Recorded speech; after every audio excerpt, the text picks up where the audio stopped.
We would be honored if you would join us. Welcome to Unmistakably Star Wars, your source for a high-quality, informative, and entertaining look into the Star Wars galaxy.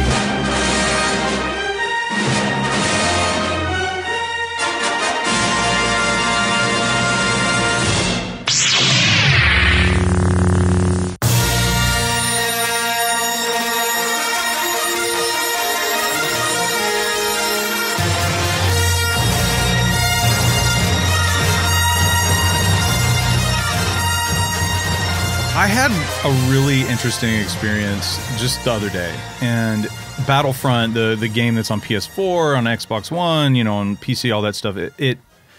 Lucas, well, it's not LucasArts anymore, but EA released a way that you can now play that game more as a single player, because it was such a that would be fun. Yeah, it didn't even have like a story mode or anything like that. It was just like go get beaten up by 12-year-old boys that cuss you out. Who doesn't want that to happen? Exactly.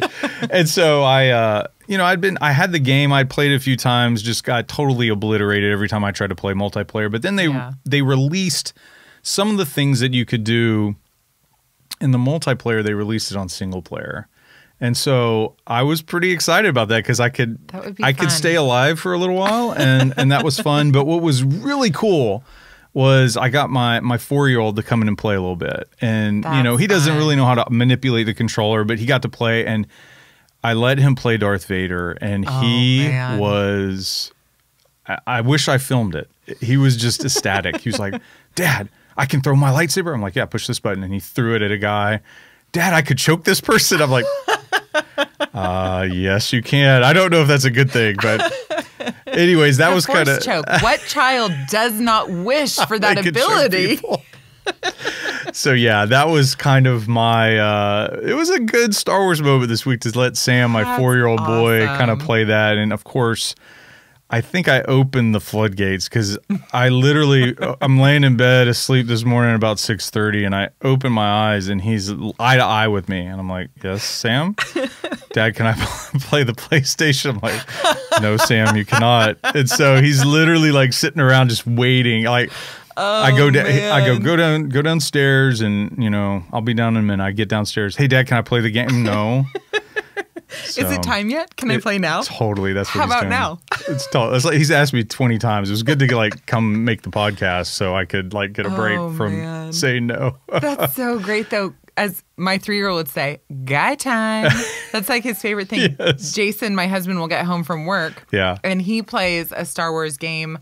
I don't even know what it's called. Yeah. One of them where you like get to pick your team and you battle. Oh, yeah. And he lets Silas play it with him. Oh, that's cool. And it is now routine where Daddy gets home from work and goes and lays down on our bed, and Silas climbs up next to him, and "Daddy, let's play Star Wars." It's time. It's time. And he does. And I'm leaving to come to the podcast, and he looks at me and he goes, "Bye-bye, Mama. It's guy time." There you go. Well, all right. Guess I'll be going. Well, welcome to Unmistakably Star Wars. It's so good to have you joining us. I am Jeremy, and I'm joined by Rebecca. Hey, guys. So we have some interesting things to talk about this week, but before we kind of get into the meat of the show, we need to talk, just do a little bit of announcements. We've started our life deck conversation, and what we had done in the past with Bloodline was we connected it to the main podcast show. But what we're going to do is sort of separate those book club discussions and make it its own little thing. So stay tuned. We'll still do the same page count that we did last week. And so if you're following along reading with us, it will be page 123 to 223. And that episode will come out within a week. I would say somewhere between 7 to 10 days. So keep your eyes out on that. And then the following week, we'll finish up that book.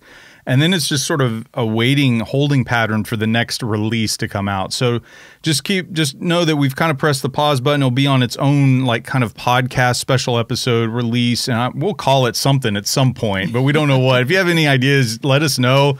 Tweet them at us, direct message us. Let us know what we should call this kind of literary book club type show. But we really want to do that. The other thing that we're doing, I'm actually sort of excited, terrified, and weirded out all at the same time, is we're coming back to do Vintage Recap, and Devin and I have decided that we're going to do the Ewok Adventure Caravan of Courage. I've watched an hour of it, and I've lost like some IQ points as a result. So it's as good as the holiday special, huh? It's something else. So a lot of fun. There's some, I don't know if I can say good moments. There's some interesting moments to talk about, but it's funny and in the kind of unintended funny way. So yeah, so we're going to do Vintage Recap, look at the Ewok Adventure Caravan of Courage. So keep your eyes out on that. It'll be coming out soon. Hey, review us on iTunes. We would love your reviews. It helps our show, promotes us. It gets us up in the rankings of podcasts on iTunes. So hop on there. Say that you like the show. Don't say you don't like it. Say you like it. Review us, and we really would appreciate us. Hey, we appreciate that. We have a new contest this week. Our giveaway will be a vinyl pop to be named. It'll be a good one. So keep your eyes out on Twitter for the information on that giveaway. Am I allowed to enter? No. Oh, man. I have to buy my own. Yeah, you do. Sorry. That's all right. All right. So on the show today, and before we kind of dive in, we're going to be talking about, there's like some news stories about a Han Solo trilogy. San Diego Comic-Con just finished, so there was some publishing comic news coming out. Timothy Zahn did an interview about Thrawn. We also had Star Wars, the comic issue number 21 come out. It was a Stormtrooper-centric issue, really interesting. And we also, there was a neat tidbit that came out about Maul and what was to happen to him in Rebels Season 2. And we're going to talk about that, but that will segue us into a kind of a bigger discussion about this upcoming season of Rebels, Season 3. We're going to talk a little bit about the trailer, some of the things we've seen, some of the things that might happen or what we expect might happen. But really, it's just going to be a speculation piece as we look ahead excitedly to the Season 3 of Rebels. So we're going to take a quick break, and right when we come back, we're going to jump into the news. I have good news for you, my lord. That's so interesting. Wait, there's something very weak coming through.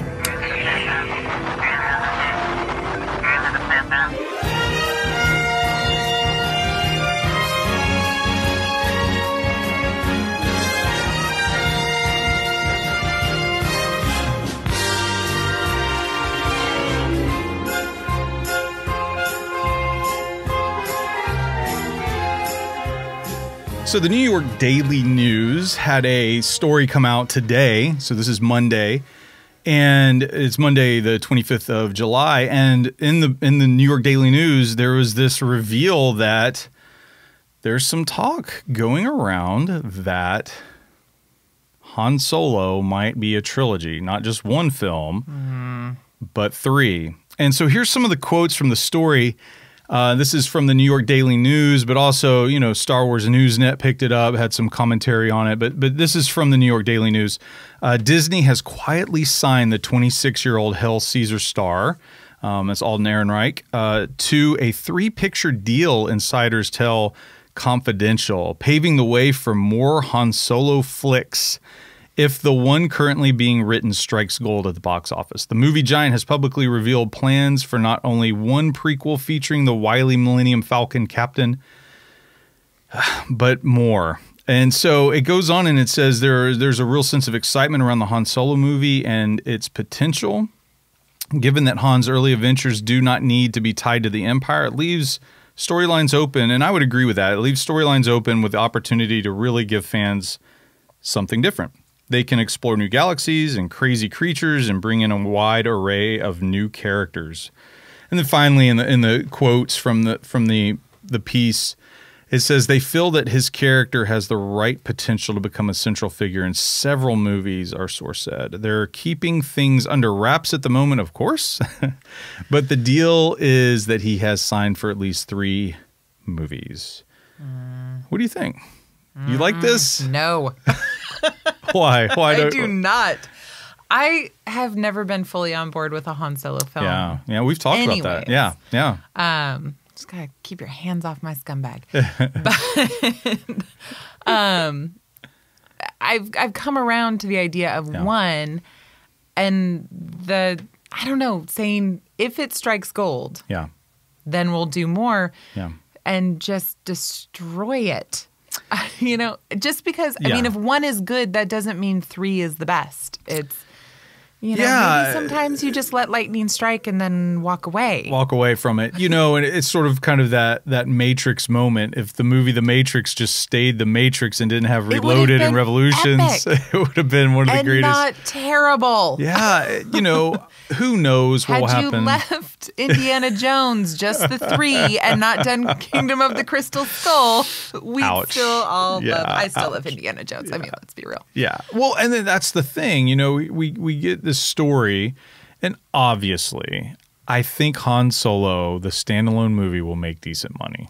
Absolutely. He's if an nothing out of curiosity. People are going to go see it. People will go see it. Opening weekend will do great business. It's a summer film. It will be in May. Right now, it's supposed to be released in May of 2018. So, it'll start filming in January of next year.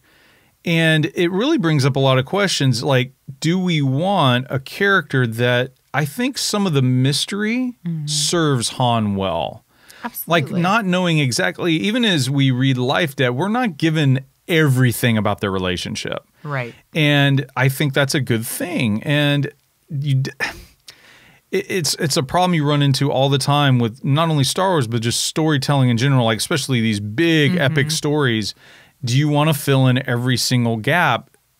Where do you leave mystery for the viewer, the participant in these products? Well, and taking all the imagination out of it and taking all the, anticipation for when they walk on the screen and not knowing that backstory and why is he so standoffish with everyone and why does he put up these walls and why does he, all of these things and what's going on between him and Chewie and why do they have this connection? And I don't need to know any of that.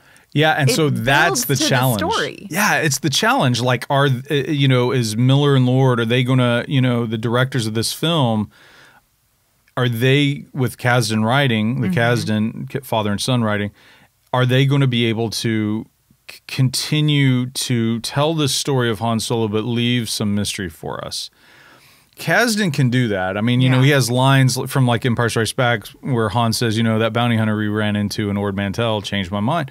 Yeah. And we're like, well, what story is this? Yeah. What happened? And so I like that. And I know Kasdan's up to it. Do we need 3? I don't know. It could be a situation where we're sitting in the theater in May of 2018 and we're so blown away by the story we've just watched. We walk out and we're like, okay, when's the next one? I just want to see Lucasfilm, and I'm so hypocritical as I say this. I'm such a hypocrite. I want to see Lucasfilm like branch out and do some new things. Now, with that said, I'm like, give me an Obi-Wan film. That's true. So there's my hypocrisy. That's true. Give me an Obi-Wan trilogy. I would much rather see an Obi-Wan trilogy than a Han Solo trilogy. Yeah, Unmistakably Star Wars essentially is the Obi-Wan Kenobi fan club. Oh yeah.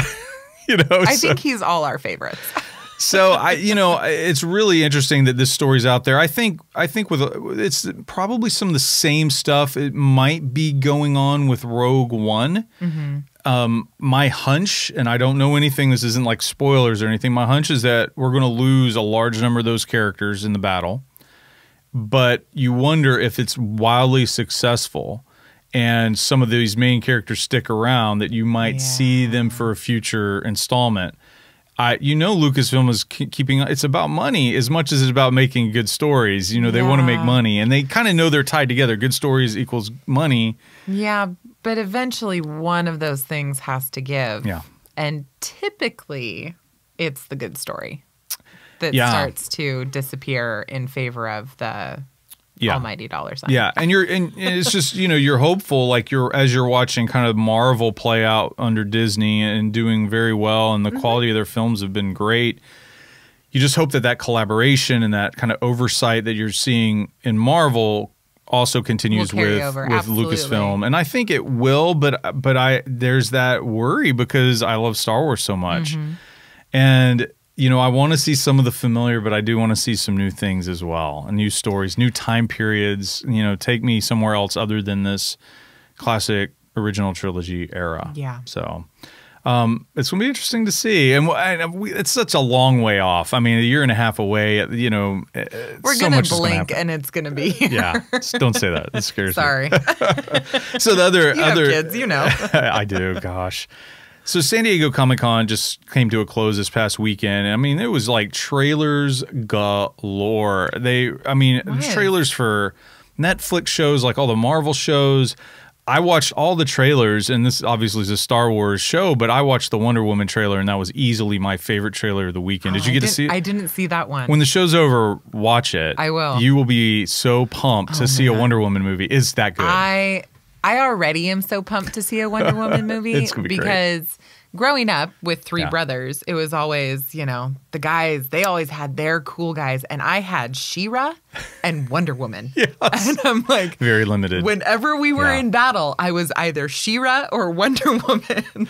Need more. So I'm like, yes, this is my childhood. Yeah, well, the trailer looks great, and in this whole San Diego Comic-Con, it's something that, you know, I interviewed Michael Kogi right before he left for San Diego Comic-Con. He's a writer, and he's written some Star Wars books, but also comics and stuff. And I was like, don't you get scared when you go there? Because it's so crazy. He's like, I love it. And, you know, it was interesting that at San Diego Comic-Con, we had not only the Hasbro panel, but there was a Star Wars publishing panel. So it'd be, other than that, there wasn't a lot of Star Wars news. There's some really cool cosplay going on. But I wanted to talk a little bit about not only the Hasbro panel, but also the publishing. But let's start with kind of all the information that came out of this Hasbro toy panel, and they revealed quite a bit. And let's look mainly at the Black Series 6-inch, because those toys are becoming kind of the toy for Star Wars fans. They are. They are. My son knows that those are the boxes that don't get opened. Yeah.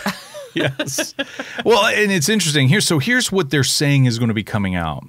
Qui-Gon Jinn, who's one of my personal favorite characters of all of Star Wars.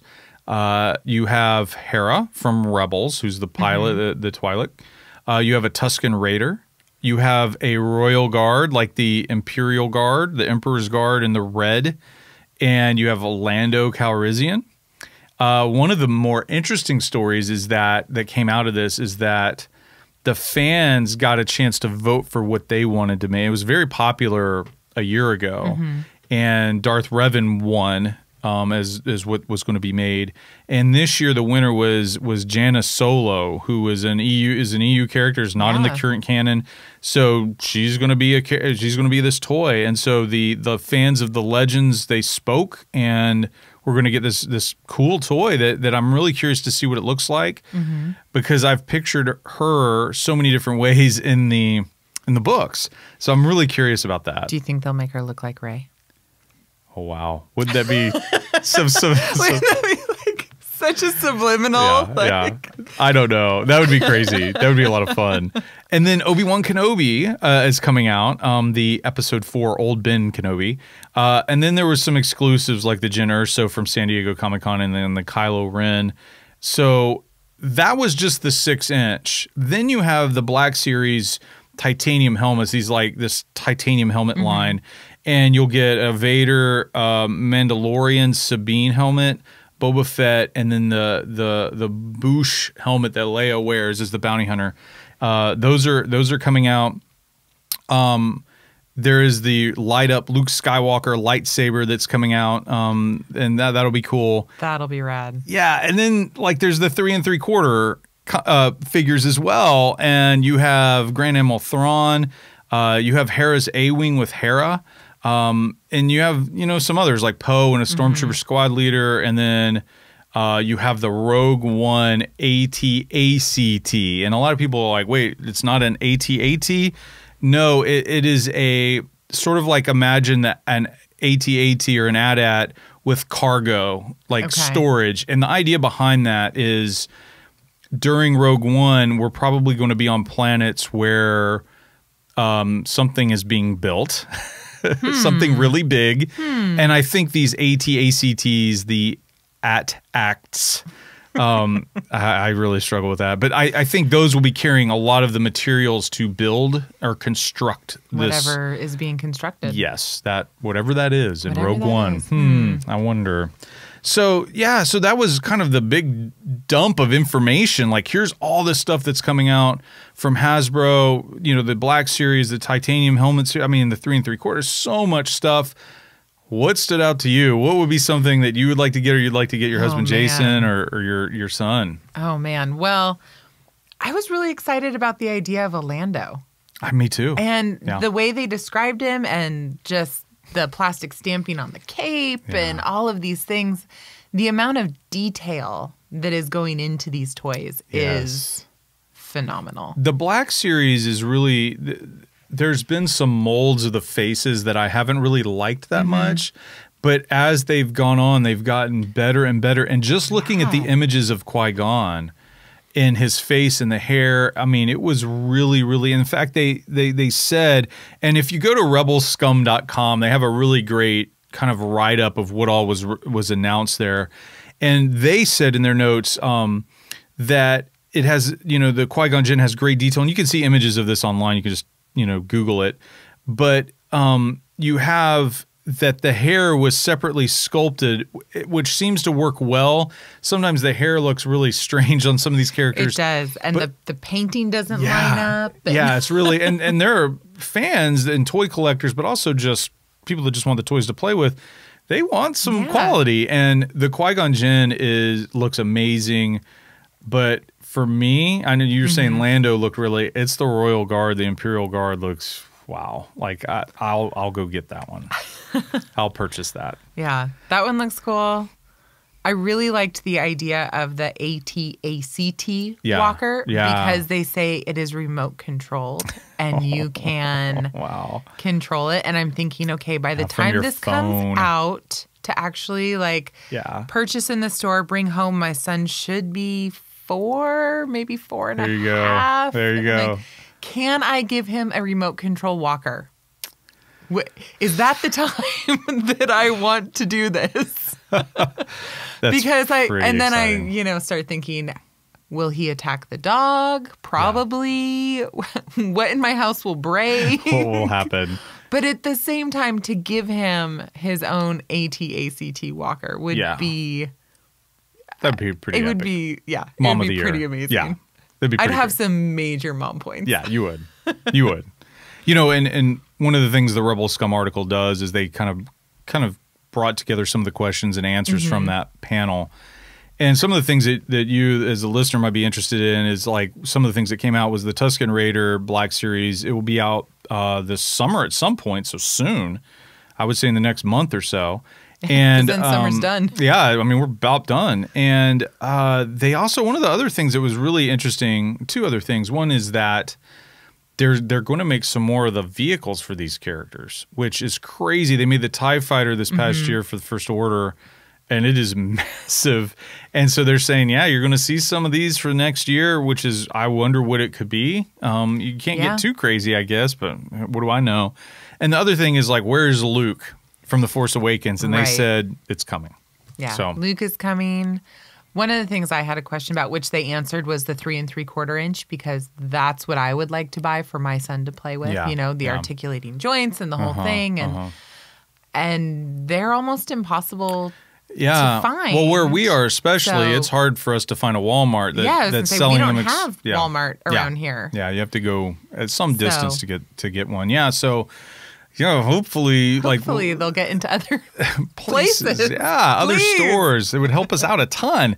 So I was really excited. It was just good to hear about, you know, the toys and what's coming out, and it's a lot of fun. And I need to be careful. There's things I want, and you know, I just need. I don't want to hoard. If for those of you listening, a few weeks last episode, I guess we had a conversation about our adventure to look at toys, and.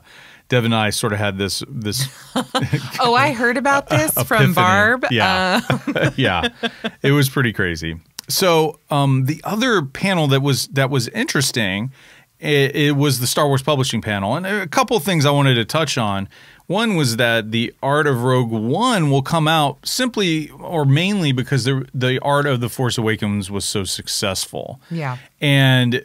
We're going to see some of the, you know, I think this is just going to be a pattern for release. Every film is going to get this, but I think so. The Art of the Force Awakens is one of the books I've not bought. and it's one of the ones that I really think I need to, just as a fan and collector, because so many people have referenced it, and I've seen images online and stuff like that, but it seems to have given a lot of background information, sort of like those visual dictionaries, because it's different than that. This is just a lot of it's art, concept art, map painting art, all that kind of stuff, and it is something that I really, really want to get my hands on. And the fact that we're going to get a Rogue One, art of Rogue One book is actually really exciting to me. I don't know. Are those types of books, are you interested in those kinds of things? I love concept art books. Yeah. I love my husband and I are book collectors in general. Yeah. And I love art books. Yeah. Because I am a textile artist. And so it just,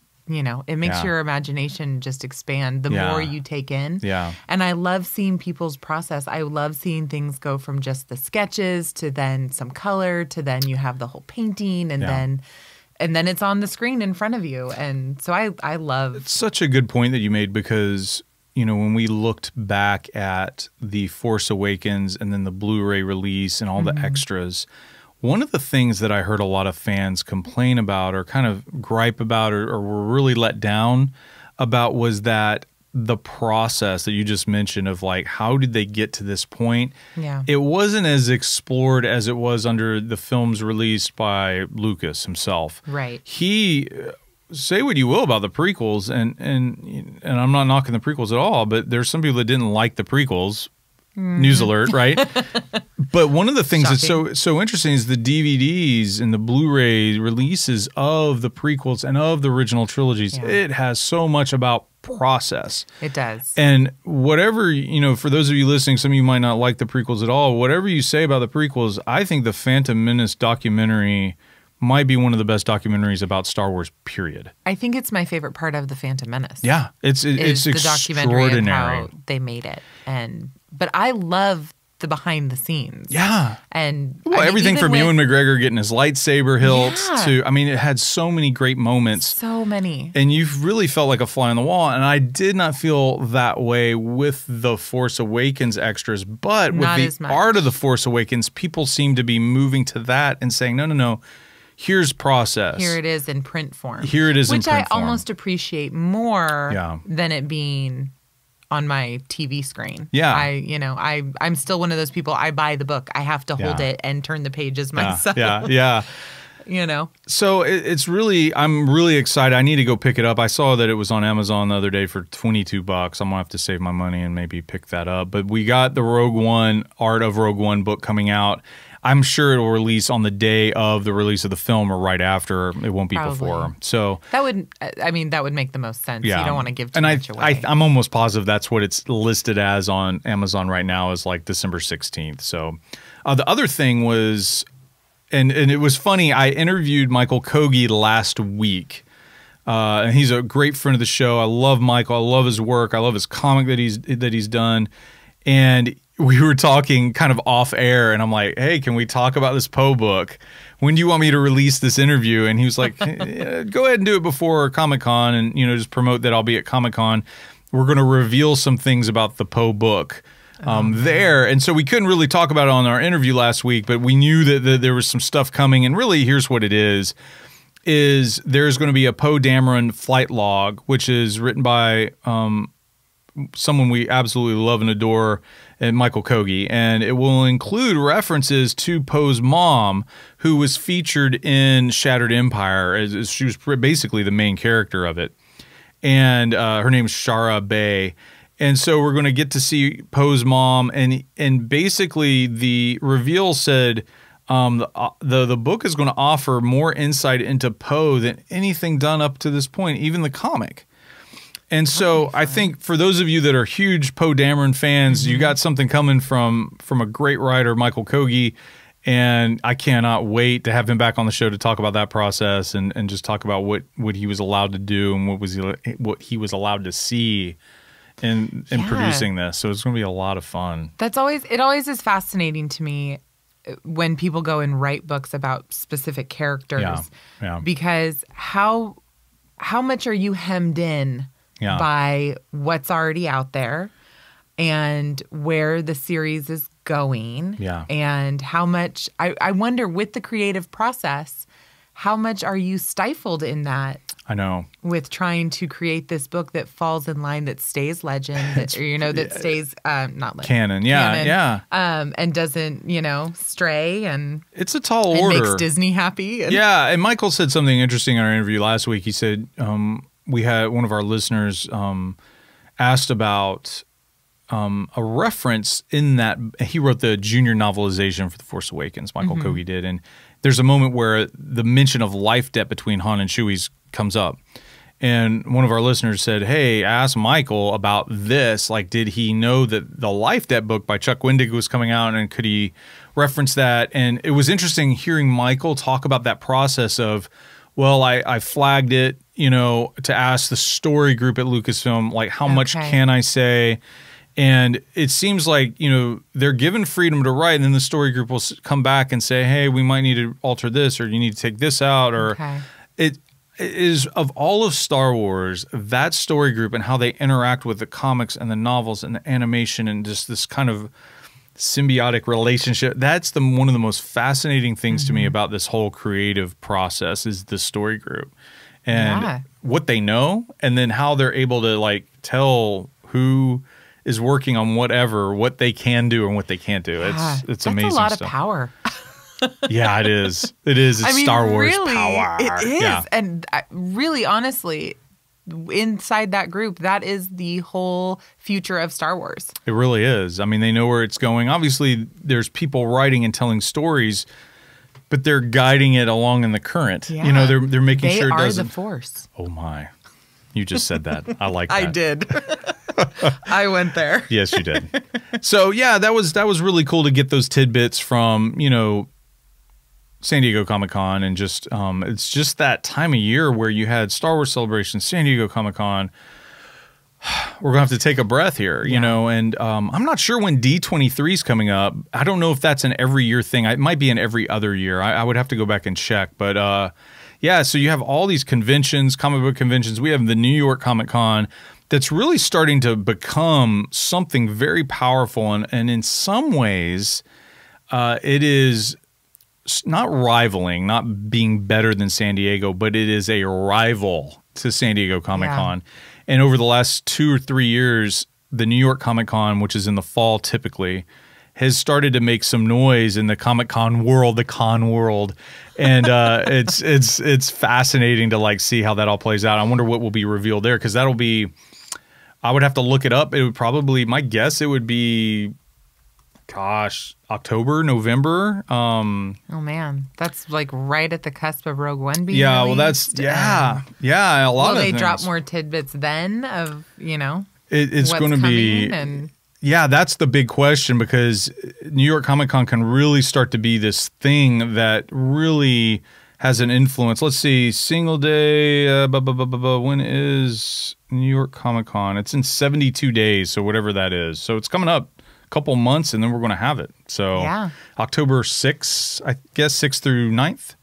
So yeah, it's coming up. Yeah, that sounds like 72 days from now. October 6th through 9th. So yeah, it's really, it's that I bet we'll see some Rebel stuff, Rogue One more than we might be getting at, nothing was at San Diego Comic-Con. So yeah, it's going to be really, really interesting. But in the midst of all this, it's just been this avalanche of information. It has. There was sort of tucked into all of this on StarWars.com an interview with Timothy Zahn, who will be writing the Thrawn book. And there was some really interesting things that came out of that interview. One was just the excitement to have Timothy Zahn reading a book again. And, it's really cool, because when I tried to get him to do an interview recently, and he said, no, I can't do it. And we kind of batted back and forth some messages, and essentially, I got this hunch that he was up to something. And of course it's Thrawn, and that's awesome. And so here were some of the questions that you can find this interview on StarWars.com, but they asked Timothy Zahn, they said, how does it feel to be returning? He's like, it's exciting.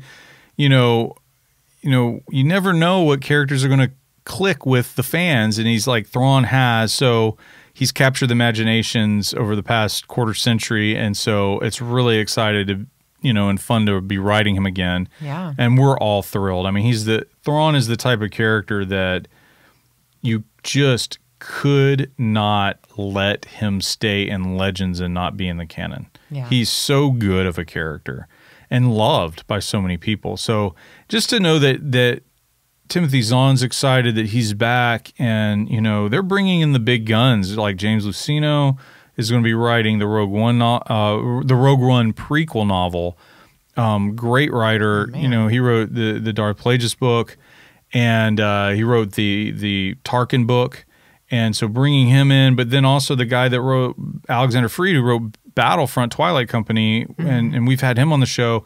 He'll be writing the Rogue One novel. So some really good, like the Battlefront book. If you guys have never read that book, go read it. It's really good. And Freed is just excellent. So you got these guys writing these books, and then you have, of course, you have Zahn in April. So while people will be in line waiting to go to whatever panel at Star Wars Celebration, we'll be reading. They can be reading Thrawn. That's pretty exciting. One of the questions that was really interesting to me is at StarWars.com they said, you've already seen advanced footage of the Rebels TV show. What was it like seeing Thrawn on screen?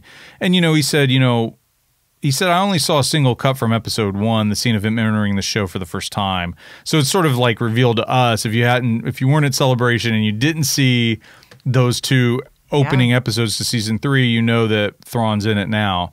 And he said, it's surrealistic and all, it's just strange to see someone that you've written come to life.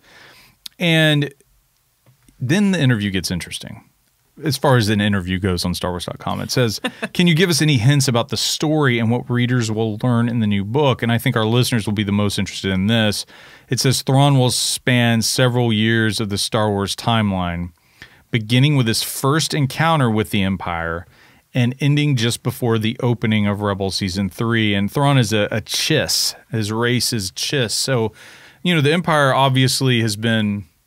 They're human only, basically. Yeah. And so that's what makes Thrawn stand out so much. Here's this alien that is coming into the human ranks, and he is a Grand Admiral, And so based on what Thrawn says here, it will be spanning multiple years leading up to Rebels Season 3. So we're going to see really almost his biography. Yeah, up till he walks through that door. Right up to that point. And so I'm curious about that. And because with the Legends Thrawn, he shows up in Heir to the Empire, and he's been out, the reaches of the galaxy, doing the Emperor's bidding.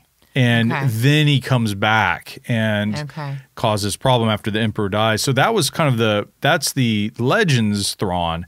This, we're getting him before all of that. And so you just wonder, it just brings up so many questions, not only about him in the novel, but him in Rebels as well. And we'll talk about that in a little bit. Play out and again in the interview it says, are you incorporating any elements from your previous Star Wars books into the new Thrawn novel? And he's like, I've thrown in a few bits and pieces, nothing too blatant, just Easter eggs for those who are familiar with my other books.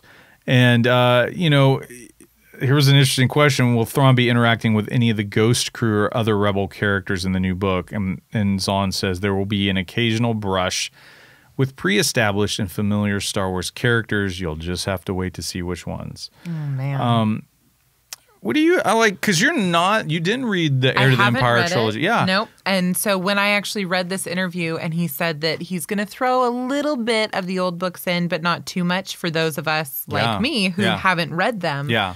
I don't have to wonder, what did I miss? Yeah, what did I miss? What's going on? Okay, now I have to go back and buy that set. So I like that I can pick it up where it is and just jump right in. And I understand how many of the fans of the Legends books were hurt and kind of bummed out about what all happened. I totally get that. Yeah. I do think one of the good things that has happened with this sort of new canon is that there are a lot of fans that like the movies, but they would look at all the books and they would go, this is really daunting. And what's been going on in the last year is it's given an entry point for a lot of fans that are sort of new to Star Wars. Yeah. And I actually think it's sort of multiplied the fandom. Absolutely. And so while there's negative things with, doing away with the EU and starting over, kind of rebooting everything, I understand that. I do think there is some silver linings in that, where it's given an entry point to a lot of fans, including a lot of people on our show that work for Unmistakably Star Wars. I don't think if that happened, we would be able to do the show. No, up until coming to Unmistakably Star Wars, I had not read Star Wars. I had always, And Barb, I think, is the same way. Bloodline was her first book. Bloodline was the first book I read of Star Wars. And yours too? Yeah. Wow, okay. And, well, no, that's not true. I bought the young adult Rey book. Okay, yeah. And I loved it. Yeah. Well, that's the Poe book we were talking about. That's in that same line. And I think, I love that because I'll be able to read that with my son much quicker than I'll be able to read him Bloodline. Yes, exactly. So, really my first novel of Star Wars was Bloodline, and I was just hooked. Yeah. So it was a great entry point. So I'm excited for this Thrawn book, that I can go into it with that same excitement and not feeling like I'm floundering. I don't know what's happening and, getting frustrated and just putting it down. Yeah, absolutely. So. Yeah, it's fun. It's fun to see fans coming in, new fans coming in and saying, oh, I don't have to read 30 things. Yeah, I can start with one or two or three, and then you're pacing yourself now with everything that's coming out, and you feel like you're caught up. Yeah, and that is a good thing, I think, for a lot of fans. Well, let's take a break, and when we come back, we're going to look at Star Wars issue number 21, a little bit of departure from what they've been doing. It's Stormtrooper time, and so we'll look at that. We'll talk a little bit about Maul, and then we'll get into a deeper conversation about Rebel Season 3. So we'll be right back.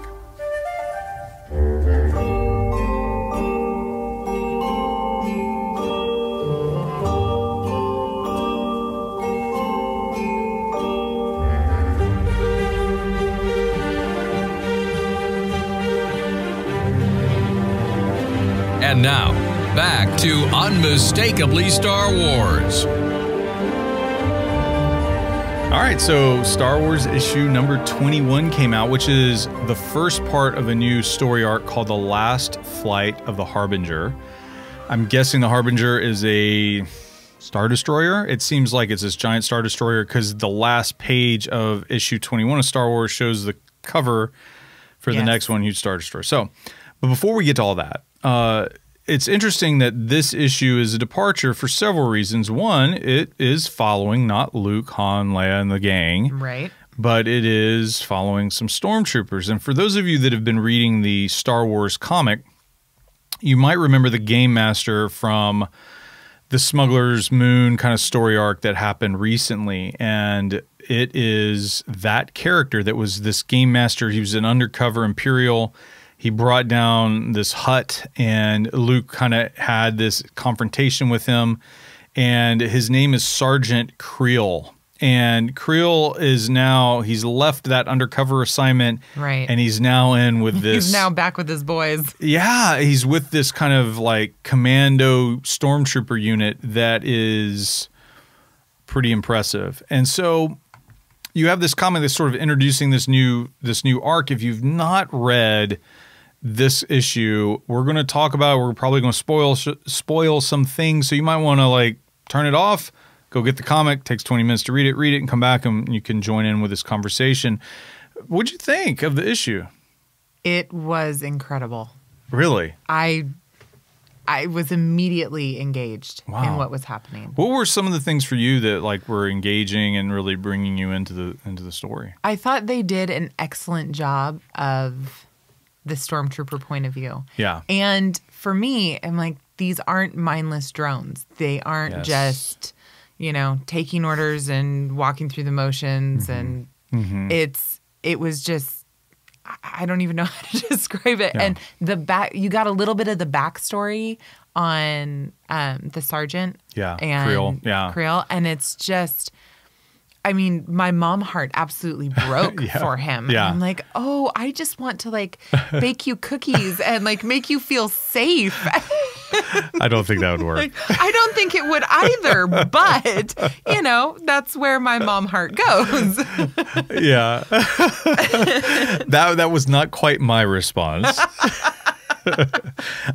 I totally agree with you though about the point of view from the Imperials. From these stormtroopers. And we've sort of been seeing this happen in this new canon iteration, this new way of telling Star Wars stories.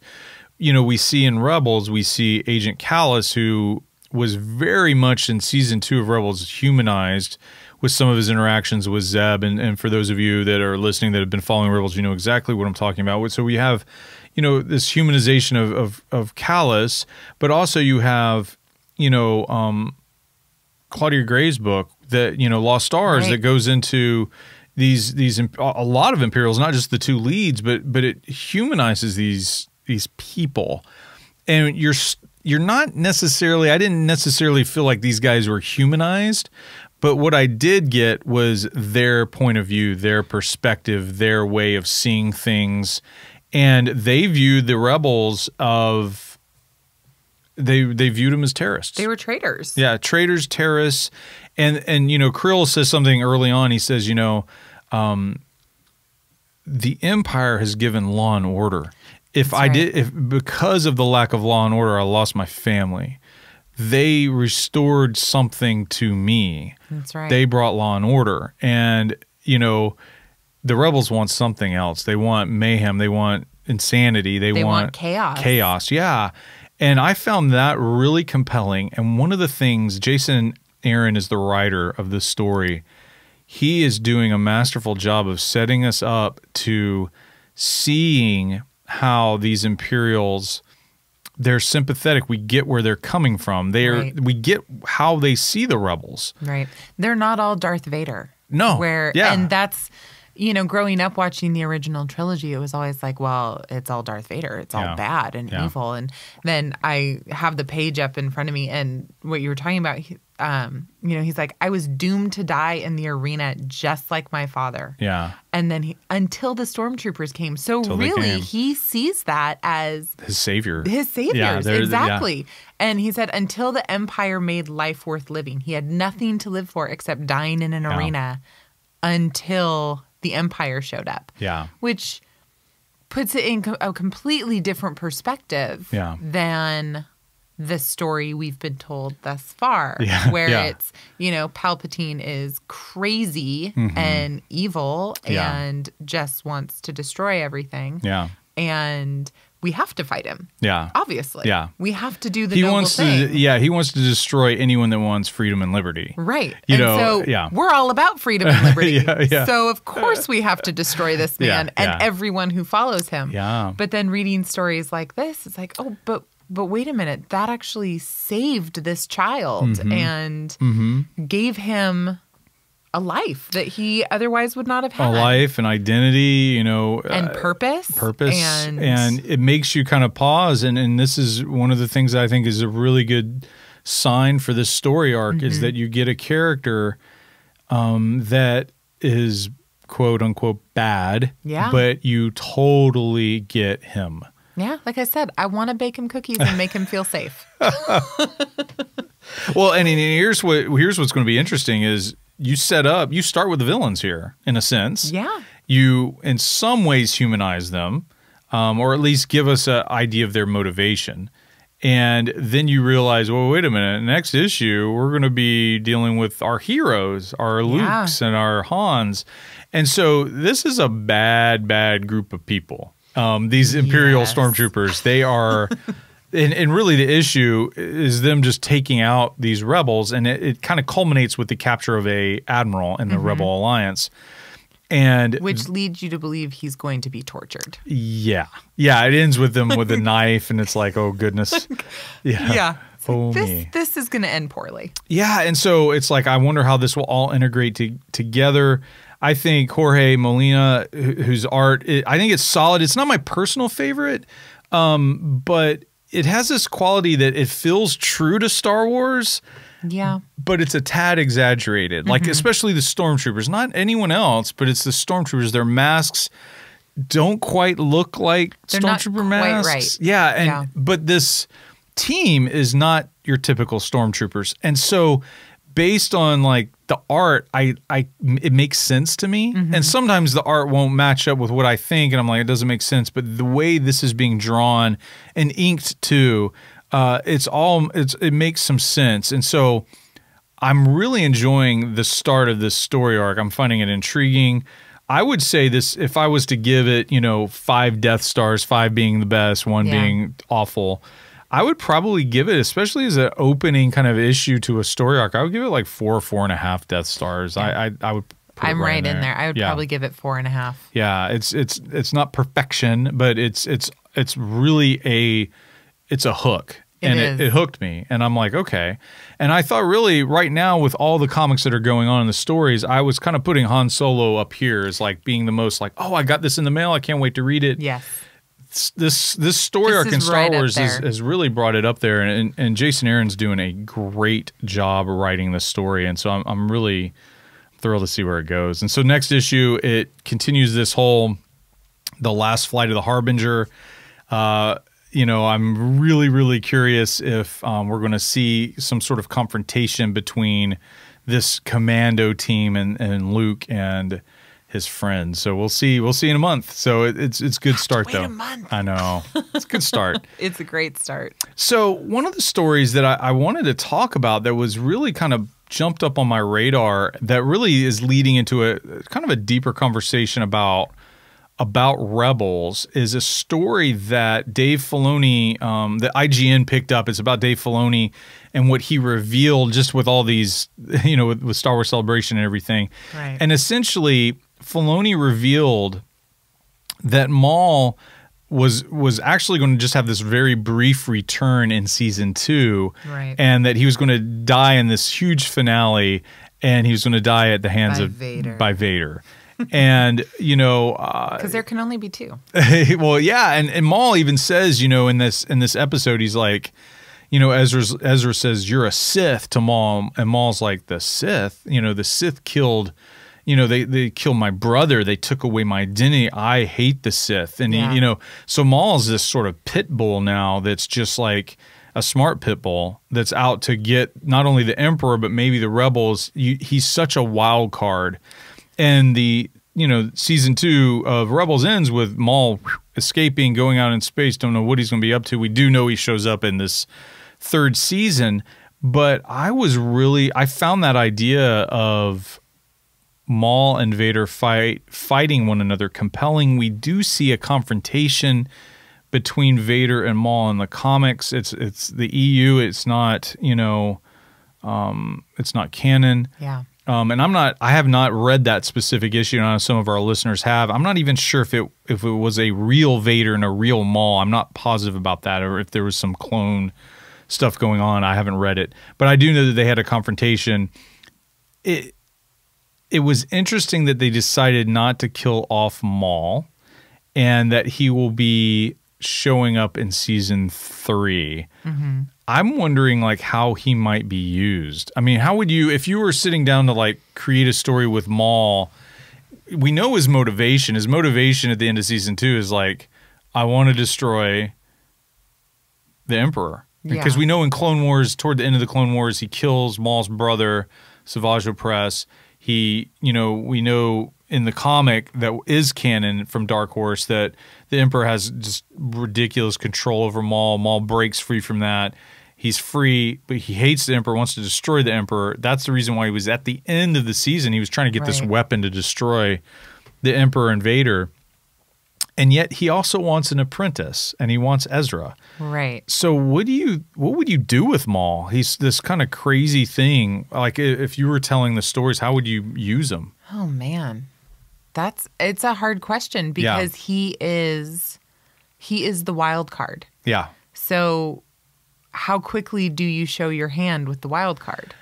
Yeah, and I think that's the crazy part about Maul is that you don't want to use him too much, but when you do use him, you want him to be effective. Yeah, you want it to drive a point home. Yeah, and I'm not super familiar with the Rebels. Yeah, the show. Mm-hmm. But from what I have seen, I'm really curious what's going to happen with Ezra. Yeah. And, with Maul calling him my apprentice. And Ezra is not responding to that name. He's like, no. I'm, I'm with my Jedi master here. I'm with Kanan. Yeah, I'm not your apprentice. But he just keeps calling him that as if he's going to somehow make that happen. Yeah. If I say it enough, then they'll believe it. If I say it enough, it'll get into that little boy's brain, and then he'll wake up one day and be like, I need to find Darth Maul. Yeah, yeah.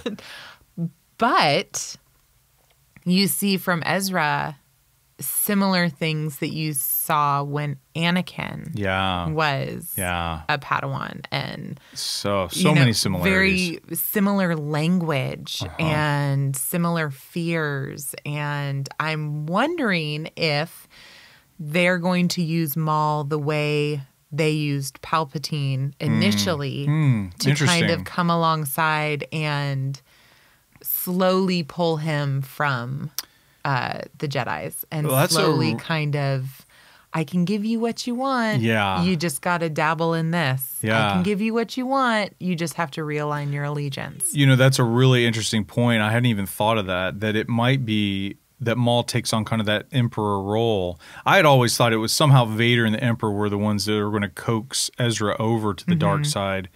But Maul seems more of obviously we see him as more of a fitting person to do that at the end of season 2. Right. But just that concept of he will probably carry on with Ezra throughout the season, calling him. Maybe he is the one that sort of plants the seeds to make that happen. Let's take a break, and when we come back, let's talk about Rebels season 3 and the trailer and what we might think is going to happen and what we hope to see what's going to happen, and just do some fun speculation. So let's take a quick break. When we come back, we'll talk Rebels season 3. You know of the rebellion against the Empire? Perhaps you referred to the imminent attack on your rebel fleet. Where is the rebel base? I didn't know there was anyone willing to stand up against the Empire.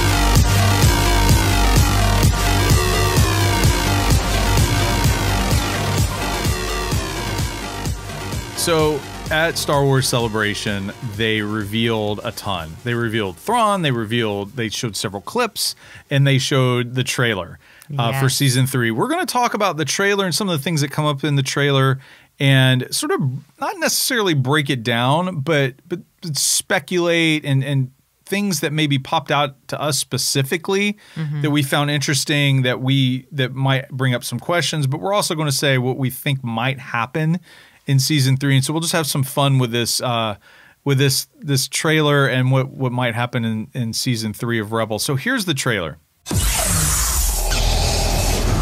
Ahsoka! Battles leave scars. Some you can't see. I will never let my friends get hurt again. The holocron. I'm afraid it's changing him. What if there are secrets we can learn from it that'll help us destroy the Sith? Ezra, the secrets in that thing almost destroyed you. There are Imperial cadets at the Sky Strike Academy who wish to defect to the Rebels. This is TIE SS-25. You can call me Wedge. Welcome to the Rebellion. Still can't believe we're here to break this guy out of prison. My friends! I give to you Reclam Station. If we could steal a squadron's worth, they would be key to building a strike fleet. Let's go get them. Everybody ready? Yep. Let's go. One last glorious day in the Grand Army of the Republic.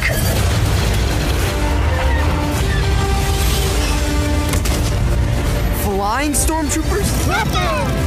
Worse, Mandalorians who serve the Empire. You haven't forgotten our ways. That has earned my respect.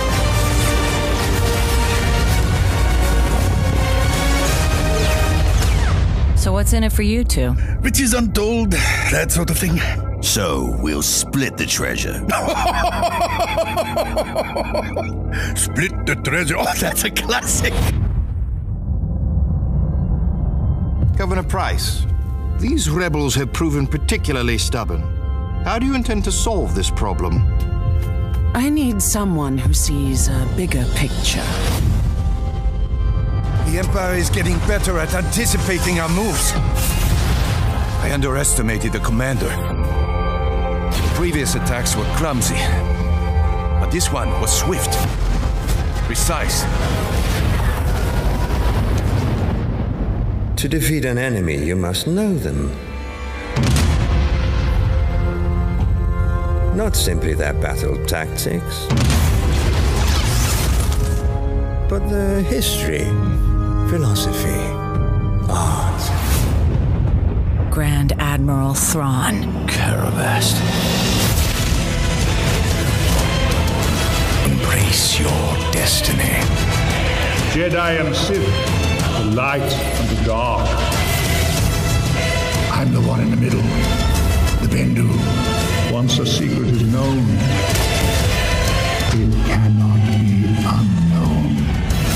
Your anger gives you strength.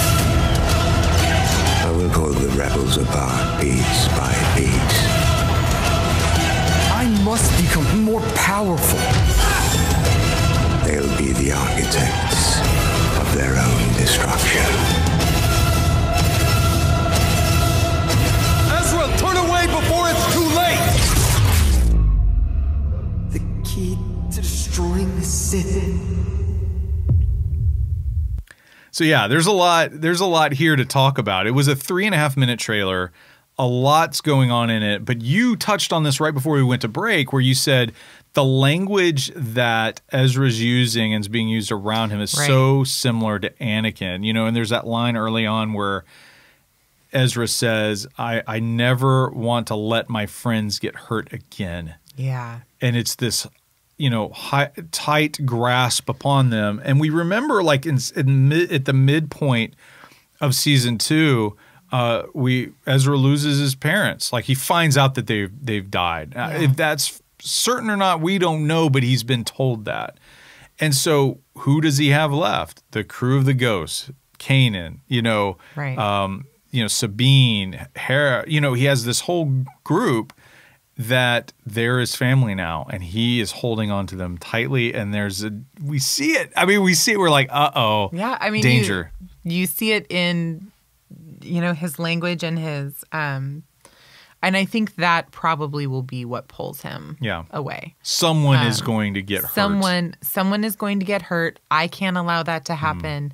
You know, possibly, I mean, obviously this is gross speculation, but, you know, that thought of, had I never left my parents, maybe I could have protected them. It's my fault. Yeah. You know, we saw that with, I mean, it really echoes of Anakin. We saw that with Anakin. He left. His mother was sold. Had I never left, I could have protected her. She never would have gotten kidnapped. It's going to be interesting because I think you're onto something, this idea of, like, you know, well, he couldn't have saved his parents. They were, I can't remember. I think they were arrested and taken from him, and he was on his own. He thought they were dead, then found out that they were alive. I mean, there was just so many questions, like what happened, because his parents were speaking out against the Empire in season 1. And so regret, you know, but also this jealousy over his new family. And I think the key, and fans will probably cringe at it, but the key to getting him to turn will be someone in that group, that circle, is going to die. Absolutely. Or if they don't die, they're going to be hurt so badly. Absolutely. And I initially said, well, is that Kanan? When he got blinded at the end of season 2, I'm like, was he the one that's really going to move? And I think he moved him, but he didn't push him over the edge, that wounding. Right. And so early on, we get this moment where Kanan says to Ezra, there's this little audio sound bite that says, Kanan to Ezra, the holocron is changing you. And at the end of season 2, Ezra has come into a possession of a Sith holocron that contains all these teachings of the Sith. So. Okay, so is the holocron is like a microchip? That's a great question. Yeah, and one of the things that's really interesting is, and I'm not The new canon hasn't explored it a ton yet. Okay. But if you go back to like one of the great series, like the Darth Bane trilogy, it goes into what is the holocron, you know, what is it exactly? And essentially it's incredibly difficult to make one.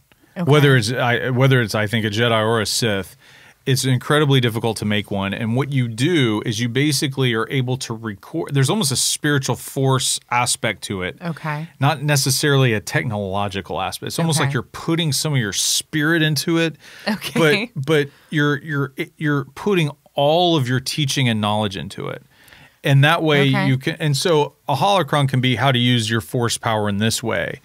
But we don't know exactly what's in this Sith holocron. And it's not just like some sort of object lesson and that's it. Right. It's years and years and years. It could be years and years and years of studying and unlocking more parts of the holocron and going deeper into it and knowing more and knowing more. That's sort of what happens in the Darth Bane trilogy. Bane has a holocron and he's using it, and he goes after another one at one point, but he's using it and getting all this information, but he's still unlocking things as the years pass. So does it, with the person who holds the holocron, does it impart power to them to have this holocron, or is it more knowledge-based? It's more knowledge-based, but it teaches you how to use the Force. Okay. It's almost becomes your own teacher. Okay. You have a master, but it almost can become like a master, and because they're infused with almost like the spirit of the person that makes it. Okay. It's almost like that person is there speaking to you. Okay. It's really chilling stuff. And so that's pretty creepy. Yeah. And I think season 3 of Rebels is going to give us an opportunity to learn more about what is this story group? Right. What are they saying holocrons are? You know, we do have stuff in the Clone Wars about it, which is canon, and you know, you can look into that. But I think there might be a little bit more of explanation there was one specific. trying to be stolen from the Jedi. Yep. Yeah. Okay. Yeah. And one of the interesting things is that with this, we'll get a little bit more insight into Sith holocrons, which is different than the Jedi ones. And there's some moments in the trailer that show them. It looks like they're trying to put them together, like a Jedi and Sith holocron, and a lot of mystery in the trailer especially when it comes to that. So early on, we see Kanan like warning him, you know, the holocron is changing you. The secrets in that thing almost destroyed you. And so he has this line, the secrets in that thing almost destroyed you. So we know, based on like hairstyle, that Ezra has cut his hair. We know, and he looks more mature. He's bigger, has more muscle. So maybe more, time has passed. And in that time, it seems like Kanan is suggesting like the secrets in that thing, like you have gone through a series of explorations into the Sith holocron and it almost destroyed you and you're not gone. Right. Now, he could be saying that as some sort of past before season 3 event, or it could be something that has just happened. We don't know the context. We don't know where he's saying this in season 3. My guess is it probably comes from the first 2 episodes that were premiered at Celebration. So we get that early on, and it seems like it makes me really ask the question, how powerful is Ezra? What all does he know? And you can go online and people can, you can read like what happened in these first 2 episodes and spoil yourself. I'm holding out. I haven't seen them. I haven't, read the spoilers, but my guess is that he knows some things that he didn't know and he wouldn't have known from Kanan, his master. Some dark So you think things. He's already explored the holocron to some extent. Yeah. Okay. Because I read that quote and when I heard it, I took it as there are secrets of your past in there. Oh, could have destroyed you. Yeah. But he doesn't actually know what the secrets are. But that makes more sense. Yeah, he's learning these secrets of this Sith. Okay, so he's already starting to explore the secrets. Yeah. Okay, that makes more sense. Yeah, and so we have these like initial moments in the trailer that are really dealing with Ezra, but then we have this kind of shift a little bit where it starts to talk about it starts to talk about the defection of these Imperial TIE pilots, one of which is Wedge from the classic trilogy. Yes. Some people don't want to see Wedge, which I found really interesting. I was so excited. Okay, yeah, me too. I know him. I know him. He's my friend. Well, and I know that guy. And he's in Aftermath. He's in Life Debt. You know, which is, I think, why I also felt a connection to seeing him. Like, oh, this is one where the mystery of how he came into the rebellion, I would like to know, and I don't think it will detract from his character. Yeah, here's the interesting thing. In Aftermath, I think it's Aftermath. In Aftermath, Wedge reflects on how he was recruited into the rebellion, and he says Ahsoka recruited him. But she's gone at this point. She's gone at this point. Yeah, and then you hear the voice telling the rebels, like, you know, and you hear it in the trailer, like, there are some, you know, students at this Imperial Academy that want to defect, and people have played around with that voice, and it's not Ahsoka, it's an Imperial character, Agent Kallus, from the first 2 seasons. And so is Kallus defecting too? Is he kind of the new Fulcrum, which was Ahsoka's code name in the first season of Rebels? It brings up a lot of questions, but I'm glad to see Wedge. It's cool to see his story, see how he comes into the fold. It makes me think that if we're seeing Wedge, right, it's a good bet we're very close to Rogue One and New Hope. Yes. Does that make sense? Like, in terms of the timeline, we're kind of right up against it now. Yeah. So which would make sense that they bring the timeline right up to that with Rogue One coming out in December. I mean, that's put a pretty nice bow on it. It is, and that's one of my big kind of speculative kind of points is, like, we do know, I think it's Gary Whitta that worked on the script for Rogue One. We do know that he bounced over to Rebels and wrote some of those episodes as well. If it's just one or more, I don't know, but at least one. And you would think that they would bring him over to work on Rebels if there's some sort of bridge episode or some sort of episode where not a huge crossover, but some overlap. Right. And so I wonder if by the time we go into Christmas break, if we're going to have a moment in Rebels that brushes up against the Rogue One world that we'll see on the screen. Either with character or it could be character or something that happens that sets that up. And again, it's this whole, maybe we'll see Saw Gerrera, who is in Clone Wars and now we know is in Rogue One. Maybe he'll show up. It'd be really interesting to see him. So we have Wedge. We kind of get an idea that maybe Kallus is involved with helping the Rebels. And then we realize that they want to, kind of the big mission, and we're guessing this is early on, is, you know, they want to steal some Y-Wings that are set up for demolition. And so that seems to be kind of the big mission early on in the season. People love the Y-Wing. I kind of like the Y-Wing too. It's kind of like that ugly dog that's cute. I know that's weird. It's cute. Yeah, the Y-Wing is kind of that for me, you know? So we see battle droids. So that's really brings up an interesting, like, what are we doing with battle droids? What's the situation here? So I don't know if they're guarding this facility that has the Y-Wing, but it would be really neat to see, like, some sort of, like, tie-in with that. But then we get in the trailer the Mandalorians, and we get Sabine, who's a Mandalorian. We get this kind of, and we saw one of the clips from Star Wars Celebration where Sabine and Ezra kind of get caught up in this jetpack chase with some Mandalorians that are serving the Empire. And so we know that it's going to go in that direction. I think a lot of fans really want to know more about what has happened to Mandalore at the end of the Clone Wars, leading into the episode 4, 5, and 6. Absolutely. There's just not a lot there. And so I think with Sabine is sort of like she's the leader leading us into like what has happened to Mandalore, what's going on, what is their relationship like with the Empire, the Emperor himself. It really brings up a lot of questions. So it's exciting to see that, one, it seems like Sabine will get more of a focus. And at one point in the trailer, she's holding the Darksaber that was the pre-Vizsla of the Mandalorians, and then Darth Maul had it. And so she's holding it up. So somehow she gets that. Whoa, I want to know more, you know? Yeah. And it's a sign of like intense power within the Mandalorians. So I'm really curious what will happen to Sabine and where her story will go. And I know there's a lot of fans that are wanting more of Sabine, more of her story, more. She's very popular. My 6-year-old girl is not a Star Wars fan, but when Rebels is on, and specifically when Sabine's on, she watches, and Sabine just captures her imagination. She's sort of she's a rebel. She's rebellious, but her style, she's always coloring her hair.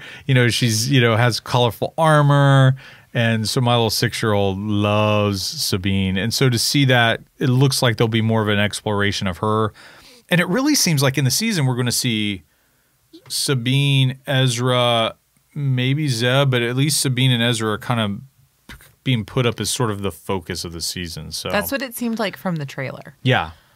We'll see. So we'll see. Yeah, we'll see. We'll see how much of that plays out. But then we get just a couple other things I wanted to bring up. One is we get to see Thrawn and this introduction of Thrawn. And I think, like Maul, what we just talked about, right. I think you need to sparingly use Thrawn. Right. He doesn't need to be in more than like 4 episodes of this 22-episode season. But when he's there, I mean, his presence can be felt throughout the season, and the fear of him can be felt throughout the season. I just don't think you need to have him on the screen that much. A whole lot of screen time. But when he does show up, scare the pants off of the viewer, right? Like he's potential. He's there for a reason. Yeah, and I think that's how you handle Thrawn.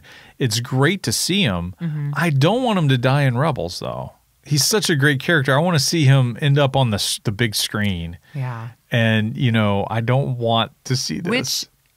Having him end up on the big screen, do you think potentially he could end up in Rogue One?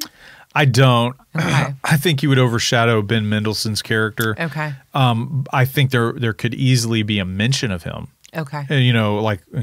Should I, there could be like a line where, someone says, should we have asked Grand Admiral Thrawn to handle this? It's sort of like this moment where you reference him.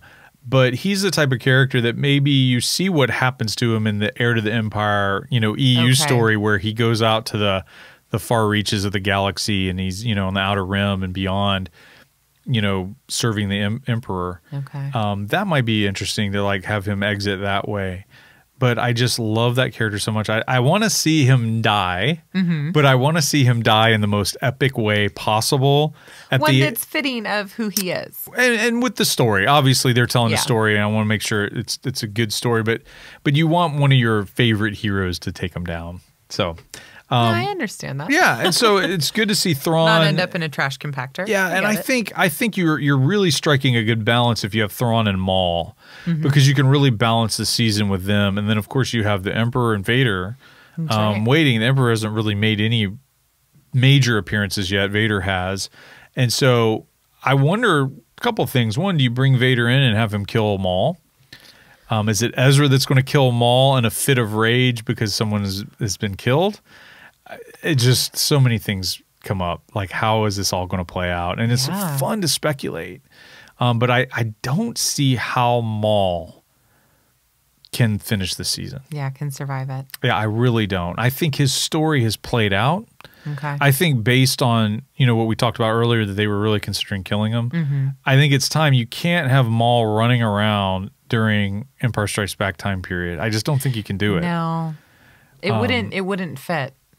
It wouldn't. Especially with no mention of him, since he's in The Phantom Menace. And he's so powerful. And he's supposedly so powerful that he, puts his body back together. Yeah. Yeah, really. Keeps himself alive. It would be interesting for him to be killed by Darth Vader. I think it would be. It would be interesting for him to be killed by Ezra, and then Vader maybe taking Ezra under his wing. Oh, that would be interesting. And I mean, obviously this is all speculation, but trying to turn him into his apprentice. Yeah. And then, really fun. But then where do you go with that? Because it would obviously have to be a failed attempt. Yes. Since then there's no Ezra in the original trilogy. What do you do with Ezra Bridger? He's becoming so powerful. And just in the clips alone that we've seen in season 3, he is so formidable. I would say as much or more so than his master Kanan. Absolutely. And, and that goes into the next point. We see the famous Tom Baker, who played Doctor Who, one of the great voices. He's playing this creature called Bendu. And in one of the early scripts, I think the Jedi were called Bendu is the Jedi of Bendu or Jedi Bendu. Like this name kind of was associated with the Jedi in early iterations of George Lucas's like writing of Star Wars. So this name has kind of been around, but in this, Bendu is this giant force creature that has this interaction with Kanan. We know this is probably happening in these first few episodes. And he says something in the trailer where he says, you know, you have the Sith and the Jedi. I'm the one in the middle. And I don't know what to do with that.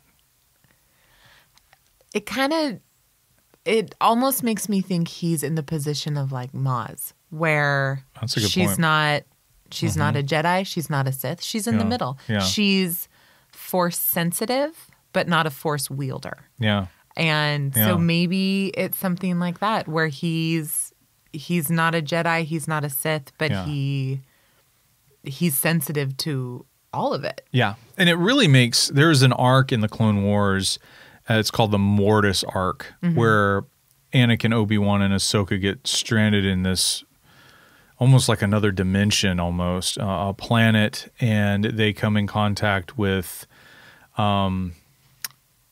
it's almost like the father, the daughter, and the son in there, and the son is dark, the daughter is light, and the father's in between, sort of.